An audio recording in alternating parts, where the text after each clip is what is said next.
ओ परदेस को जाने वाले लौट के फिर ना आने वाले, सात समुंदर पार गया तू, हमको जिंदा मार गया तू, खून के रिश्ते तोड़ गया तू, आँख में आंसू छोड़ गया तू।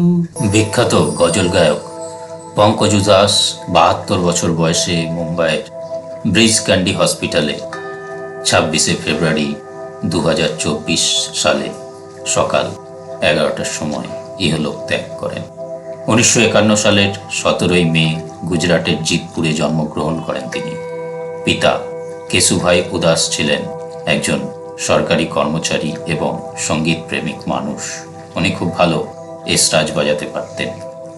আর মা জিতুবেন ছিলেন একজন সঙ্গীত শিল্পী। ৩ ভাই মনোহর উদাস, নির্মল উদাস এবং সবচেয়ে ছোট পঙ্কজ উদাস একসঙ্গে সঙ্গীত চর্চা করতে করতে বড় হয়েছেন। ১৯৭০ সালে প্রথম প্লেব্যাক করেন বিখ্যাত শিল্পী কিশোর কুমারের সাথে তুম হাসিন मैं जवान হিন্দি সিনেমাতে। মুম্বাইয়ের সেন্ট জেভিয়ার্স কলেজে পড়াকালীন বড় ভাই মনোহর উদাসকে উর্দু শেখাতে আসতেন এক মৌলভী সাহেব। তার কাছ থেকেই উর্দু শিক্ষা লাভ করেন পঙ্কজ উদাস এবং আস্তে আস্তে গজল গানের প্রেমে পড়ে যান। কিন্তু ১৯৭০ থেকে ১৯৮০ সাল, এই ১০ বছর বাকি সকল শিল্পীর মতো পঙ্কজ উদাসের জীবনেও খুব কঠিন সময় আসে। মাঝে ১৯৭৬ সালে ১ বছরের জন্য কানাডা চলে যান এবং সেখানে বিভিন্ন আসরে গজল গান গাইতে থাকেন। ১৯৮০ সালে প্রথম গানের অ্যালবাম প্রকাশ পায় যার নাম আহাত। ১৯৮১ সালে আসে দ্বিতীয় অ্যালবাম মুকারার। তারপর থেকে একে একে প্রকাশ হতে থাকে তারান্নুম, মেহফিল, নায়াব, আরফিন ইত্যাদি গানের অ্যালবাম।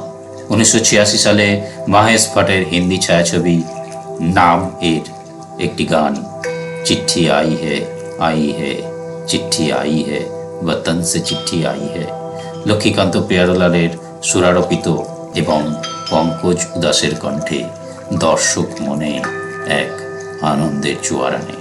আর তারপর পঙ্কজ উদাসকে কোনোদিনও পিছন ফিরে তাকাতে হয়নি।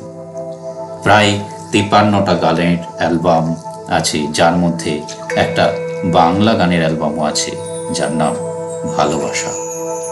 প্রায় ৭০টির মতন ছায়াছবিতে গান গেয়েছেন পঙ্কজ উদাস, যার মধ্যে উল্লেখযোগ্য নাম গঙ্গা যমুনা সরস্বতী, ঘায়েল, সাজন, বেটা, মোহরা ইত্যাদি।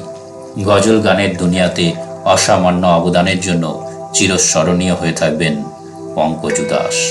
উনি চিরশান্তিতে বিরাজ করুন। সবাই ভালো থাকবেন।